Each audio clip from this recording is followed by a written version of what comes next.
Well, the first thing you got to remember is there's multiple ways you can get into news. The usual way is going, of course, through college, getting a communications or journalism degree, and then going into news from there. I went the backdoor route. I went through the military and was a broadcaster for 8 years before ever getting into journalism. That being said, once you get there, the biggest thing I can think of is really just be that go-getter.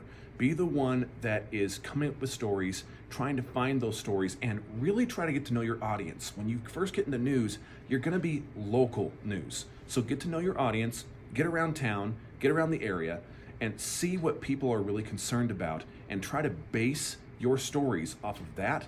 And a lot of times when you make those connections, you'll have people helping you find stories as well. All right, so the most important thing that I can tell you is to drink a lot of caffeine. It's gonna get you through your day. Even if you're all jittery, I promise you caffeine is your best friend, especially over nicotine. Also, do your job, not everyone else's. Do your job. You're gonna piss off a lot of people if you start stepping on toes and whatnot. Don't be the hero. You'll be the hero by getting your work done. So get your work on time and done right. All right, here we are again in the Weather Center, having this be part of your future. There's a number of things that you will need to do. There's lots of training that comes with this. We are learning some new software to enter our scripts and some of the dialogue that goes with the closed captioning.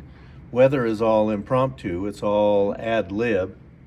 You have to be able to build graphics. That's going to be a big part of the weather story. Knowing the weather then is how you build the weather, and you have to know something about weather in and of itself. And there's ways that you can learn these things.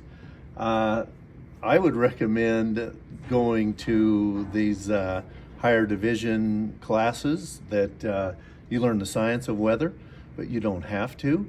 You can be a part of the weather team on a part-time basis if you would like to see what it's like before investing $500,000 in education, which is really what it would be over a lifetime. So that's kind of the long and short. There's a lot of fun that can be had also. You have usually pretty interesting coworkers, all strong personalities, and sometimes they can challenge you to be better, and that's what I like, to be surrounded by excellence. So get in this as soon as you can.